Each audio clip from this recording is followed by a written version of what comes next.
שלום, ברוכים הבאים וברוכות הבאות לקורס המצלמה שלי, קורס תפעול מצלמה.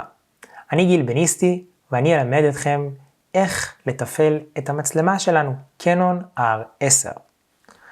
אז אנחנו נתחיל מהכרת מבנה המצלמה, והחלק החיצוני של המצלמה זה החלק הראשון שאנחנו נלמד עליו. אנחנו נראה בחלק המרכזי את הברנד קנון, בחלק שמתחת אנחנו נראה את השם של הדגם, EOS R10, ומתחת אנחנו נראה את כפתור שחרור העדשה. המצלמה שלנו מאפשרת חיבור לעדשות שונות, לעדשות RF, יש לנו בעצם מגוון של עדשות קנון שמותאמות למצלמה שלנו. איך אנחנו מחברים עדשה לגוף המצלמה? אנחנו בעצם מסתכלים על הביונט, על הטבעת הכסופה שנמצאת במרכז, ויש לנו שם נקודה אדומה. על העדשה יש לנו גם נקודה אדומה. אנחנו בעצם נסנכרן את הנקודה האדומה של העדשה לנקודה האדומה שעל גוף המצלמה, ונסובב בעדינות עם כיוון השעון עד שנשמע קליק. ברגע ששמענו קליק אנחנו יודעים שהעדשה מחוברת לגוף של המצלמה, ואנחנו יכולים להמשיך הלאה. אם אנחנו רוצים לנתק את העדשה, אנחנו נחזיק את המצלמה ביד אחת, את העדשה ביד השנייה, נלחץ על כפתור שחרור העדשה, ונעשה את אותה פעולה רק בצורה הפוכה. נסובב את העדשה בחצי סיבוב נגד כיוון השעון. וכך אנחנו בעצם יכולים לחבר עדשה חדשה.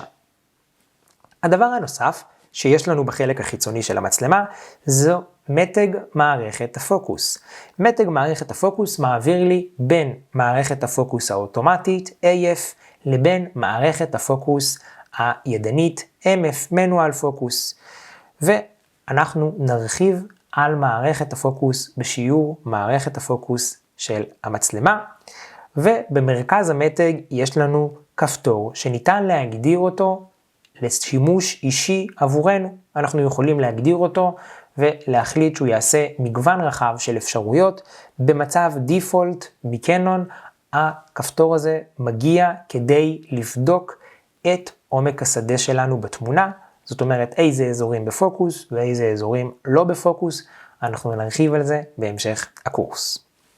החלק הבא שנדבר עליו הוא החלק הימני במצלמה שלנו. החלק הימני במצלמה שלנו זה החלק שנקרא הגריפ.